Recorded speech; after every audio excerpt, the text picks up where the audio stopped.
sarili niya ang kanyang ipinapahamak. Learn from wise judges. Sino ba ang wise judge? Lord, we thank you for this day. We thank you for life. We thank you for your glory that we can feel, we can enjoy, and we can share with one another. Salamat, Panginoon, sa iyong pag-ibig sa amin at ngayon kayo po ay siyang maging tagapagsalita, tagapangaral. Akayin niyo po kami turuan, cleanse us, and empower us to obey your word. Teach us, lead us. In the name of Jesus, your Son, our Lord, our Savior and friend, we pray with thanksgiving.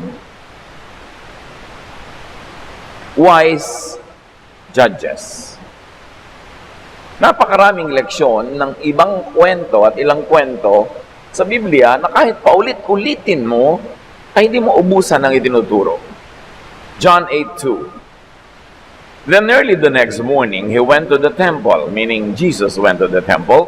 The people came to him and he sat down and started teaching them. So here, the temple, and the equivalent today, the church, can be a classroom of and for Jesusness. Jesus was in the temple, but he was teaching outside of the temple proper. He was in the grounds. He was in the vicinities of the temple, and he was teaching. And what he was teaching was not the main lesson being taught inside the temple, but he was teaching the very, very wisdom that comes from the Father. He was teaching Jesusness.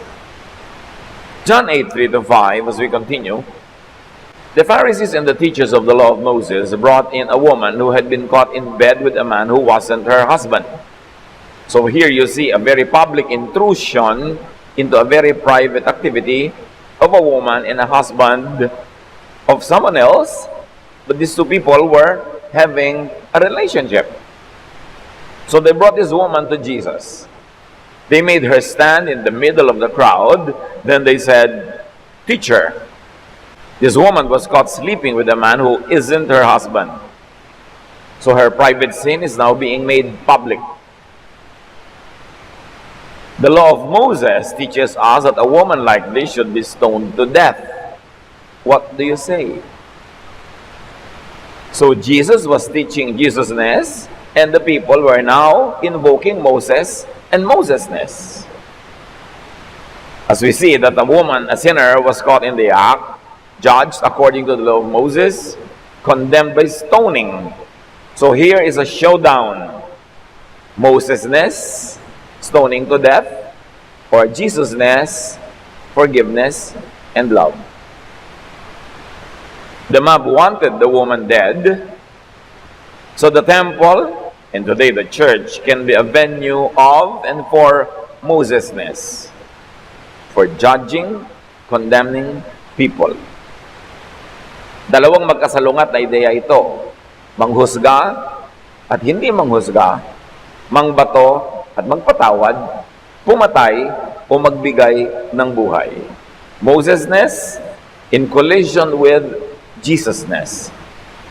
No other story could so clearly define the colliding thoughts or ideas, both recorded in Scripture. So malaki yung tension. Inabutan ng mga taong gustong patayin yung babae, si Jesus na nagtuturo. At alam natin, mga katuruan ni Jesus, pagpapatawad, pag-ibig sa kapwa, pagmamahal. Pero eto, obligado siyang sumagot kasi they were appealing to the law of Moses, to the traditions of Israel, daang taon, maaaring libong taon, na ito ang umiiral na kalakaran sa kanila. Pag merong nagkakasala, babatuin hanggang mamatay. And here is Jesus sent by the Father Himself to be the light, to be the embodiment, to be the epitome, to be the realization of the goodness and kindness of the Father's love. May stress talaga dito, may tension, dahil magkasalungat na religiosity ang mga ideyang ito. So ang lahat ay hindi humihinga. Nag-aabang sila, ano kaya ang sasabihin ni Jesus? Kasi pag sinabi niyang huwag batuhin, ibig sabihin, huwag sundin si Moses. At pag sinabi niya, huwag batuhin, huwag sundin si Moses, ibig sabihin, ibasura ang kaugalian, ibahin ang pamamalakad, ibahin ang paniniwala, ibahin ang asal. Sobrang laking tension. John 8:6-7.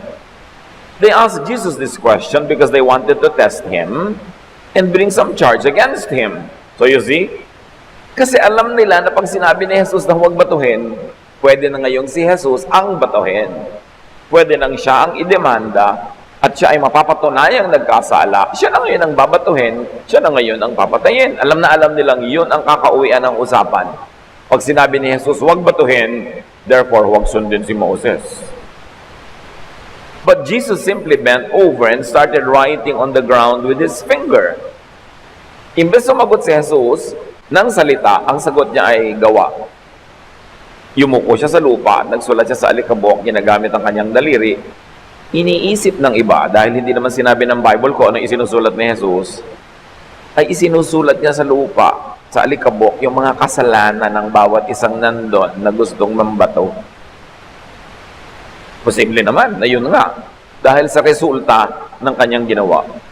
They kept on asking Jesus about the woman, not about themselves, but about the woman. Alam niyo, ang isang taong may kasalanan, ang gustong pag-usapan, ibang tao, yung kasalanan ng iba, hindi yung kasalanan nila. The mob insists, because the mob already judged the woman and Jesus. And the mob wants evidence to publicly judge Jesus too. Ang hanap naman nila, hindi yung ebidensya laban doon sa babae, kasi meron na sila. Naghahanap sila at gusto nilang gamitin yung babae, yung kaso ng babae, para magkaroon naman sila ng ebidensya laban kay Jesus, so they will hit two birds with one stone. They could kill two people on the same issue, the sin of the woman. Ang babaeng nahuli nila in the act of committing sexual sins could be killed, and if Jesus said, huwag batuhin, Jesus could be killed too.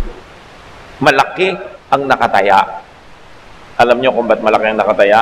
Hindi lang yung babae ang nakataya, hindi lang yung buhay niya. At hindi lang si Jesus, bagamat napakalaki nung taya na yon. Nakataya tayong lahat.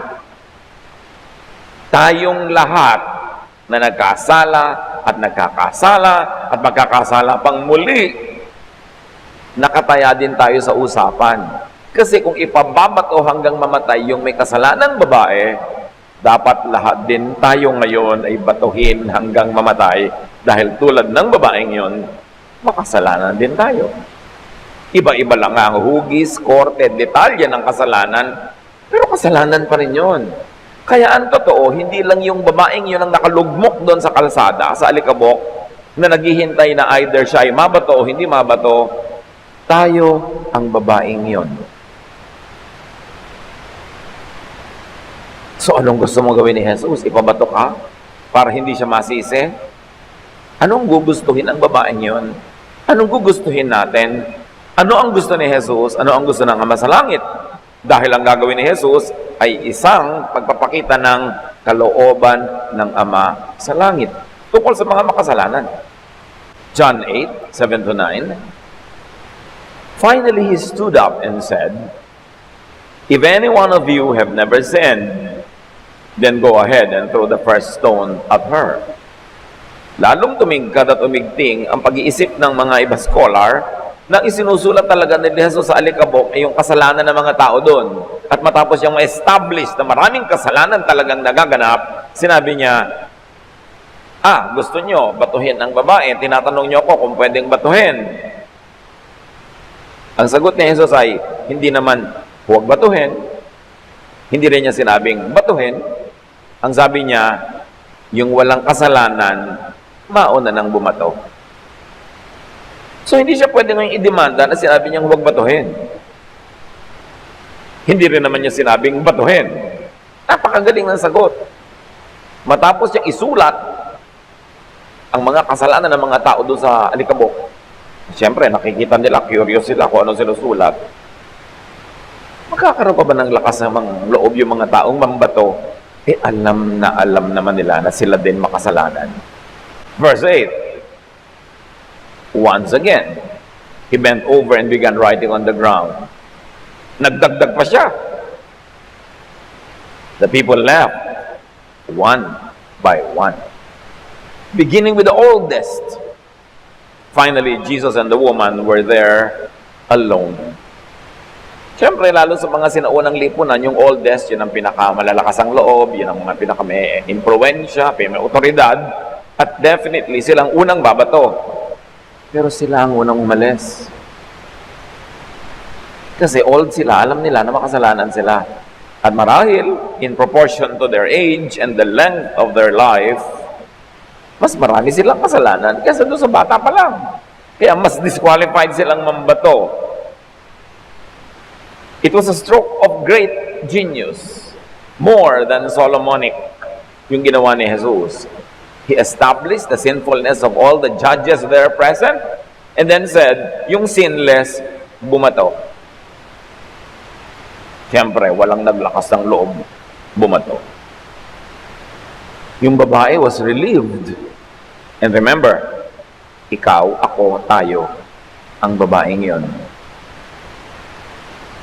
Yung iniligtas ni Jesus sa pambabato, yung iniligtas ni Jesus sa kamatayan, ayon sa katuruan ni Moses, ay tayo rin.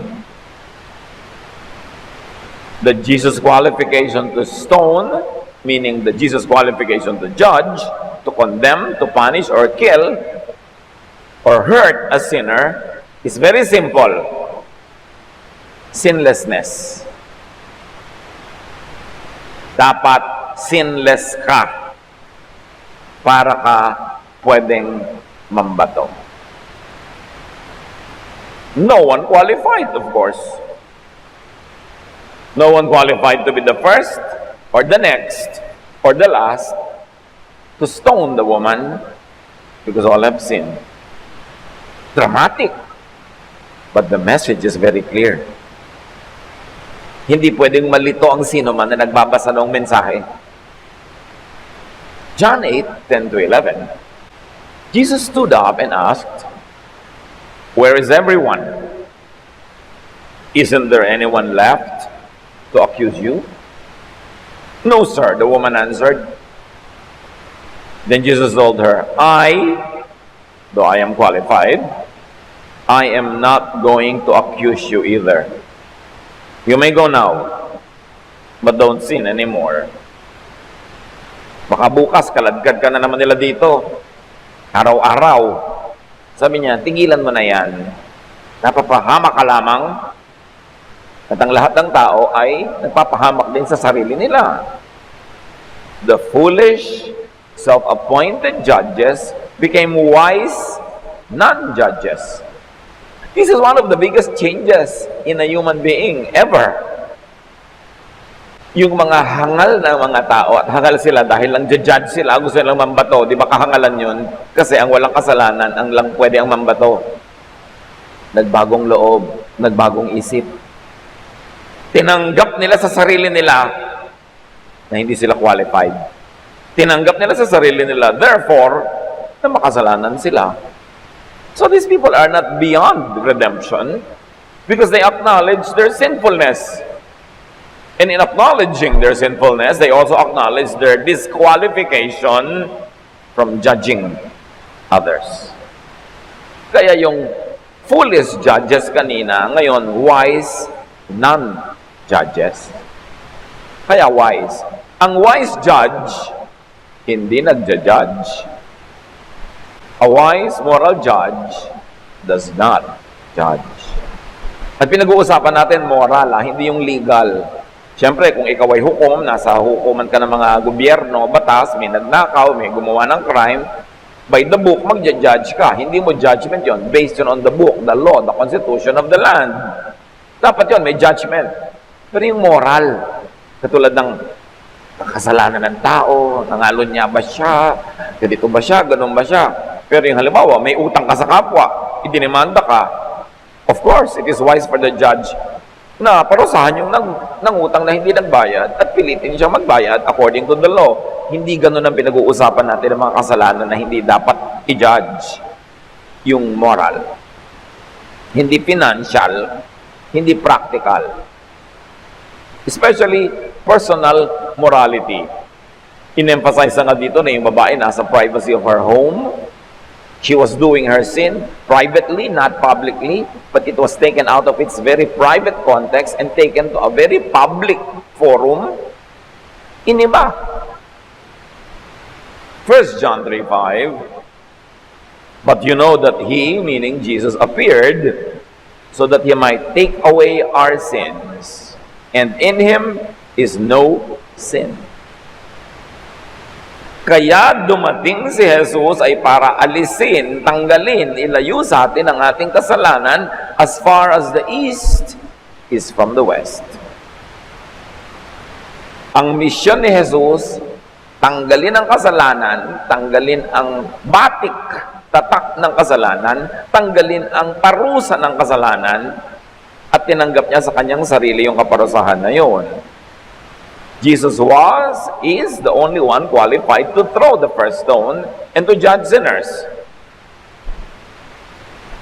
But Jesus came not to judge, but to take away sin. In fact, to justify. Dumating si Jesus upang alisin ang kaparusahan ng kasalanan, ang batik ng kasalanan, yung tatak ng kasalanan, at yung pagiging outsiders ng mga makasalanan. At hindi lang yon, binigyan pa niya ng justification ng katuwiran ng mga makasalanan. Romans 4:25, Jesus was delivered over to death for our sins and was raised to life for our justification. We are not only pardoned, we are not only excused, we are even justified because of Jesus. Na sa tingin ng langit, tayong mga makasalanan ngayon ay banal. Hindi dahil sa ating personal achievement, dahil sa achievement ni Jesus, kabanalang nagiging atin din pag tayo'y nagpapaligtas sa Kanya at naniniwala sa Kanya. Si Jesus na walang kasalanan, qualified na magparusa, manghusga, ay hindi nanghuhusga, in fact, nagliligtas pa nga. Tapos yung mga taong makasalanan, dinadaig pa si Jesus. Sila pa itong mahilig manghusga at laging humihingi ng kaparusahan sa mga nagkakasala. People who judge, accuse, and condemn others do not take away sin, but inflicts it on people. They do not perform the work of Jesus. Ang mga taong nang-uusig, nagdidiin, naguhusga, at humihingi ng parusa sa mga nagkakaroon ng moral sins, hindi nila ginagawa ang gawain ni Jesus. They do the work of Satan. Because the work of Jesus is to forgive, to justify, to save. The work of Satan is to accuse and condemn. Sino man na ang lagi niyang ginagawa ay mang-akusa, mang-kondena ng mga kapwa naman niya makasalanan, naglilingkod siya kay Satanas. Hindi kay Jesus. Kasi ang trabaho ni Jesus ay magpatawad, maglinis, magligtas. Tulad ng ginawa niya sa babae, iniligtas. Ngayon yung nagpapahamak, nambubuko, yung mga gustong parusahan yung mga may kasalanan sa tingin niya, servant yun ni Satan. Ang nakakapagtaka, mas nagiging relihiyoso ang mga maraming tao, mas naglilingkod sila kay Satanas. Kasi mas nagiging judgmental lalo. Lalong nagiging malupit sa mga nagkakasala at laling hinahanap nila parusahan ng may kasalanan. Hindi yan trabaho ni Jesus. Trabaho yan ni Satanas. Revelation 12:10, for the accuser, meaning Satan, of our brothers and sisters, who accuses them before our God day and night, has been hurled down. Itinapon na daw, ibinagsak yung mapanisi, maghilig mang-akusa, magdemanda. Sabi, itong si Satanas, wala itong ginawa, kundi ang ating mga kapatid sa Panginoon ay laging i-judge, i-condemn, at i-accuse before God. Tulad ng ginawa ni Satan kay Job. Sabi niya sa Diyos, si Job naman, maka-Diyos siya kasi blessed, mayaman, malusog. Hindi naman talaga maka-Diyos yan dahil lang maka-Diyos siya. Kasi pinagpapala. Tanggalin mo pagpapala niyan, isusumpa ka niyan. Sabi ni Satan about Job. Ngayon, maraming mga kapatiran ngayon katulad ni Satan. Walang ginawa kundi akusahan ng kapatiran. Sabi ng Bible, trabaho yan ni Satan, hindi yan trabaho ni Jesus. So by not throwing the first stone, Jesus inhibited himself as judge. Hindi siya nag-judge and disqualified all others to throw the succeeding stones, in fact, any stone. Kung si Jesus na qualified at kaisa-isang qualified mambato ay hindi nambato, ano ngayon ang karapatan natin na siyang actually ay dapat batuhin? Anong karapatan natin na tayo pa ang mambato sa ating kapwa? Matthew 18:21, so on. Lumapit si Pedro at nagtanong kay Jesus, Panginoon, ilang beses po bang patatawarin ng aking kapatid na nagkakasala sa akin? Hindi sa iba sa akin. 7 beses po ba? Sinagot siya ni Jesus, hindi 7 beses, kundi 70 ulit na 7. Sa Israel, yung 7 is symbolic of perfection.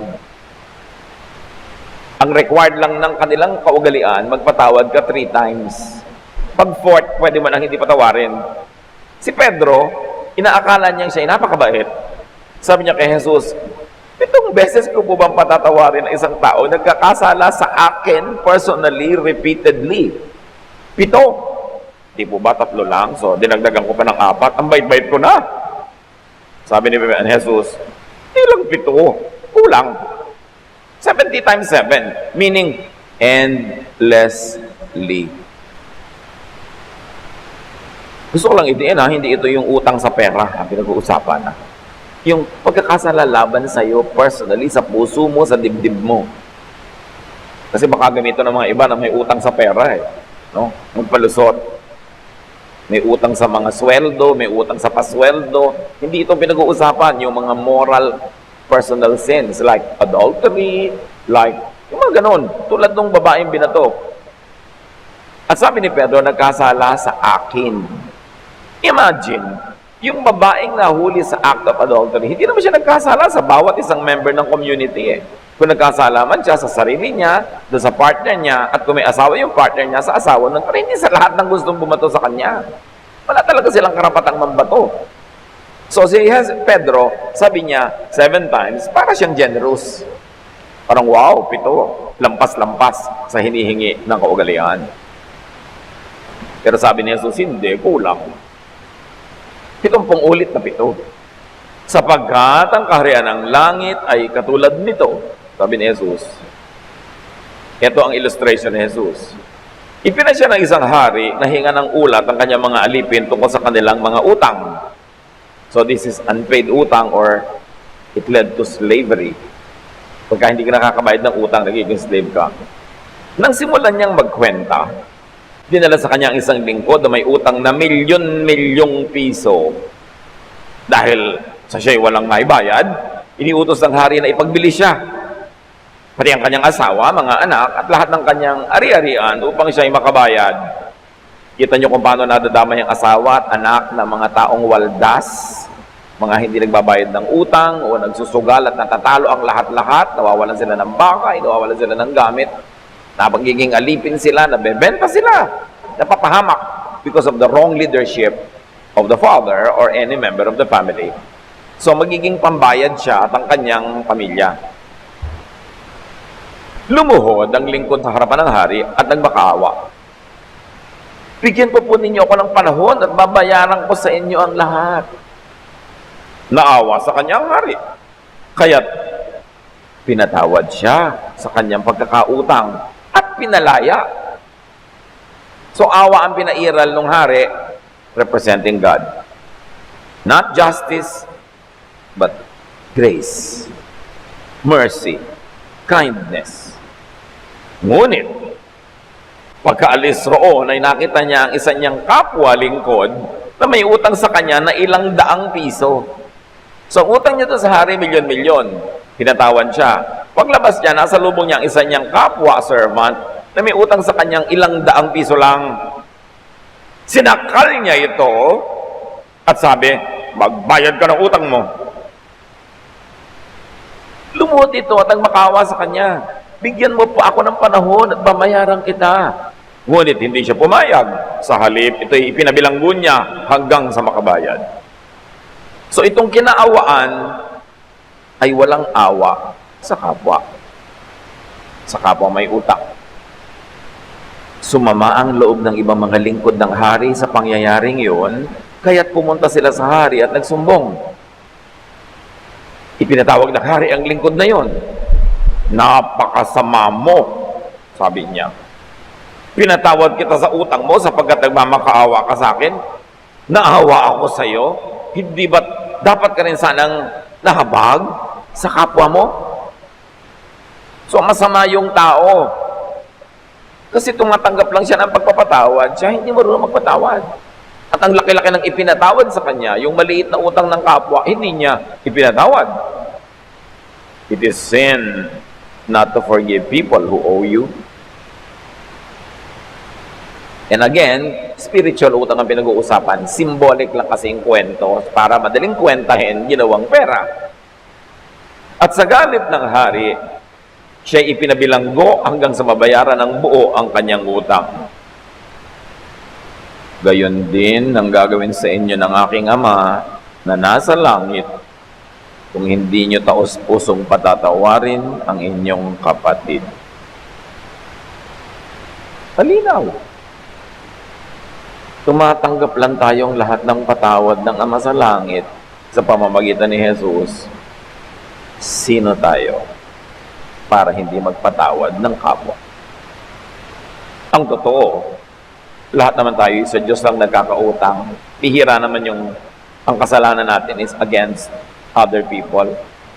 Yung pangang hindi naman siya ang na-offend, hindi naman siya ang naatrasuhan, hindi naman sa kanya nagkasala, yung pang mahiling mag-judge. Tulad nung mga tao doon sa kwento.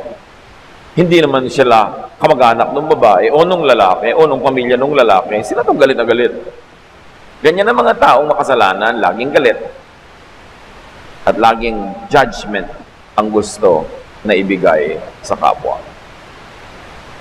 At sa ganong tao, galit din ang Ama at judgment din ng Ama ang ibibigay sa kanila. Anyone who judges others invites trial and judgment upon himself.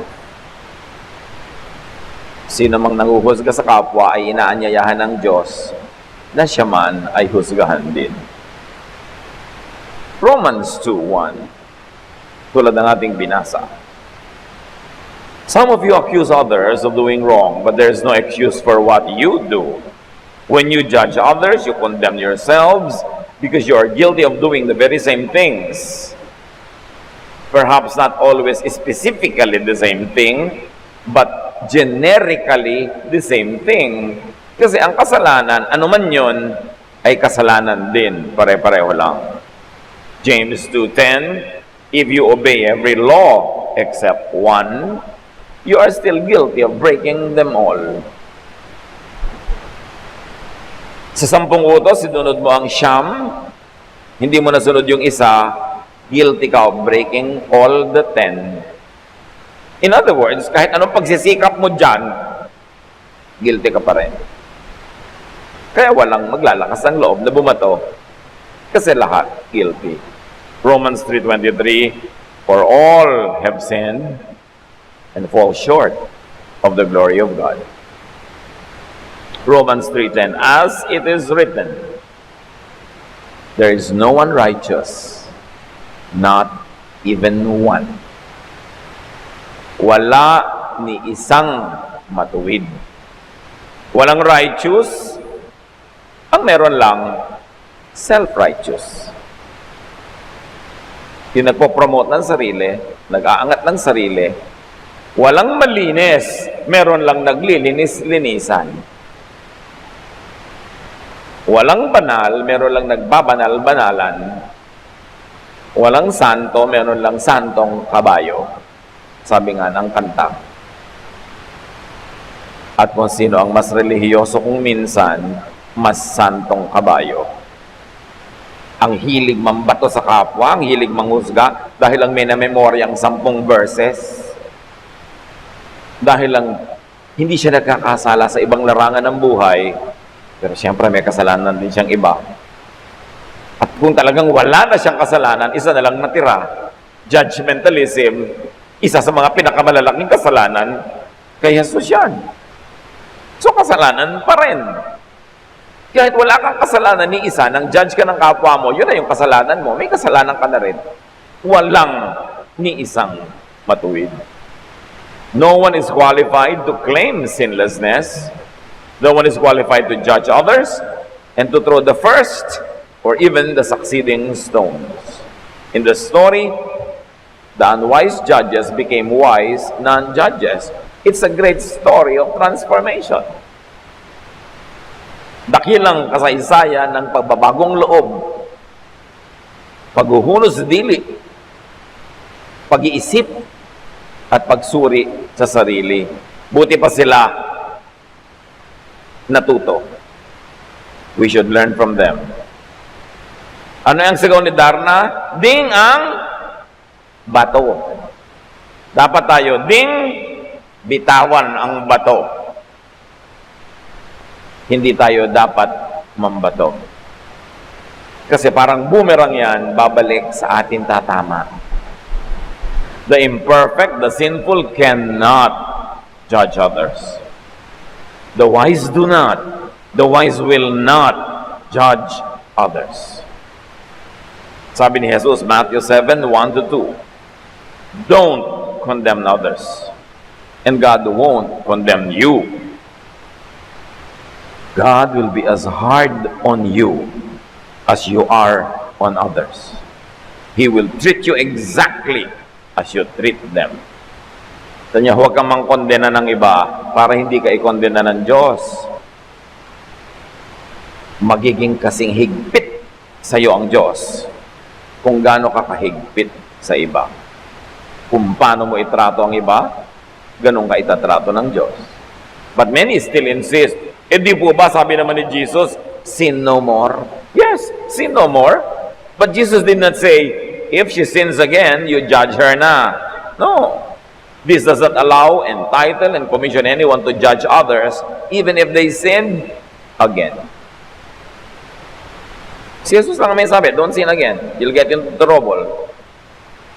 Pag tutulong-tulungan ka na naman nila, pero hindi ko man nag-sin again na siya, pwede nang batuhin. Wala pa rin may karapatan. And especially if the sin is not committed directly or personally against you, wala kang karapatang mambato. Naku, pastor, yun pong ganong babae, nakikiapid sa ganon. Sa'yo ba nakiapid? Hindi po. Asawa mo ba yung pinakaapiran? Hindi po. Therefore, wala kang kay. Hindi naman sa'yo nagkakasala, ba't ka nakikialam? Pero yung may utang po sa akin, ayaw bayaran. Ayan, may kaso, pwede. Lalo ko yung utang niya, property, physical, money, binabayaran talaga yan. Pero yung naku, masama po ugali niya, hindi siya mabait sa akin. Moral sin. Sin against the spirit, against the emotion. Patawarin mo na, kasi ikaw din naman sinasaktan mo ang puso ng Diyos, pinapatawad ka, so magpatawad ka ng iba. Huwag mong gayahin yung katulong na milyon-milyon ang pinatawad sa kanya, tapos yung daan-daan piso lang, hindi niya ipinatawad sa iba. And ask, against whom could people sin? It's only against God. But if God mismo forgives, dapat we also forgive. Ask, against whom could people sin? Against specific people. If you sin against specific people, seek forgiveness from the aggrieved. Pero walang karapatan yung iba na hindi kasali sa kwento na i-judge ka kahit may kasalanan ka pa. Hindi ko man nagkasala ka, para ka ng pinipit na luya, bawo ka na to everybody kahit hindi naman sila yung pinagkasalaan mo, wala silang pake. Sasabihin nila, hoy, makasalanan ka. Hindi ako sa'yo nagkasala, wala kang pake. Then humingi ka ng tawad doon sa taong pinagkasalaan mo, humingi ka ng tawad sa Diyos. Pero yung ibang nanonood lang, wala silang pake na makialam sa'yo. Dapat alam mo rin yung right mo as a child of God. Hindi kita judge, hindi kita savior. So ba't ka nakikialam sa kwento na ito? Okay, magandang magpaalalahanan, but in love. You want to rebuke one another in love? Pero yung pinag-uusapan mo sa presence ng iba, hindi rebuke yun. Chismis ang tawag doon. Tapos yung personally, pupuntahan mo lang mag-isa, papaalalahanan mo, maganda yun. Pero hindi pinag-uusap-usapan nyo. At pagkatapos, babatuhin ninyo, huhusgahan nyo. Hindi na rebuke ang tawag doon. Judgment na. The aggrieved is taught to forgive endlessly, 70 times 7, and not to condemn or throw stones. Yung audience, yung Uzi, walang karapatang mag-condemn. Tandaan nyo yun. Tayong lahat, wala tayong karapatang mang-usig sa kasalanan ng iba. At ididiin ko, liba na lang, may utang sa'yo. Pwede ba talagang singilin yon? Lalo't material thing na nasusukat at dapat lang talagang bayaran. The ancient context of the law was primitive. Bakit ganun nung araw ipinapabato pag nagkasala? Because it was tribal dynamics. It was about community relations. Nung nagsisimula pa lang ang civilization ng Israel, tribo pa lang sila, konting pamilya. Hindi pwedeng gumulo. Hindi pwede yung ikaw ay hindi mo asawa, nakikiapid ka doon kasi paano na yung anak niya, paano yung asawa niya, magkakagulo kayo. At pag hindi na united yung community, matatalo kayo ng ibang mga tribo kasi tribal nga eh. Hindi kayo makakapag-agriculture together, hindi kayo makakapag-commerce together dahil may mga division, may mga issue, ang liit-liit ng grupo, dapat walang ganyanan. Kasi lahat affected, even the community.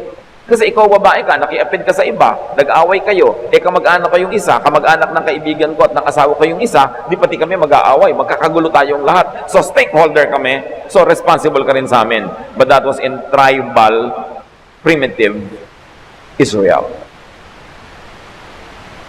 But from the Genesis to the New Testament, alam natin marami ring nangyaring pagbabago. Hindi naman lahat ng moralidad ng Old Testament carried over to the New Testament. Halimbawa, no Old Testament, men could marry many women. Even the patriarchs.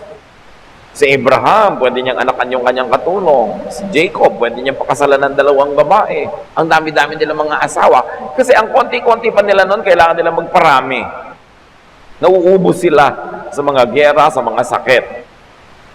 But the times when it was allowed was already different from the time of Jesus, when Israel was already a very established kingdom. It was a big nation with so many people, with big cosmopolitan cities. Kaya may mga turo din si Jesus na, oh, you have heard in the Old Testament, ganito. Pero sinasabi ko sa inyo, ngayon, ganito na ha. Even the sense of morality was changing according to the needs of the community, according to the dictates of the needs of the nation, of the tribe. Kaya hindi lahat ng tribal laws nung araw ay pwede mo nang i-implement sa then already cosmopolitan, big city, Jerusalem, na iba na ang social dynamics. Nag-iiba ang panahon. Nag-iiba ang mga hinihingi ng panahon. And even in the Bible, you see the response of the people to changing times. Yung mga dating bawal na bawal o hindi na. Katulad nung bawal na bawal kumain ito, bawal na bawal kumain nun, sa Christian time, hindi na. Because most of the commandments of the Old Testament were to preserve the tribe or the nation. Yung bawal kang kumain ng baboy, bawal kang kumain ng sugpo, bawal kang kumain ng ganito, pinauso kayo ng mga priest talaga para ang mga Israelites na huwag makisalamuha sa ibang lahi in Babylon. Most of these commands and these teachings were developed during the captivity in Babylon when the Israelites were together with so many other nationalities all together in the big city of Babylonia. And they were afraid that they might lose their identity and not be able to return as one people to Jerusalem. Therefore, bawal makisalamuha sa ibang lahi.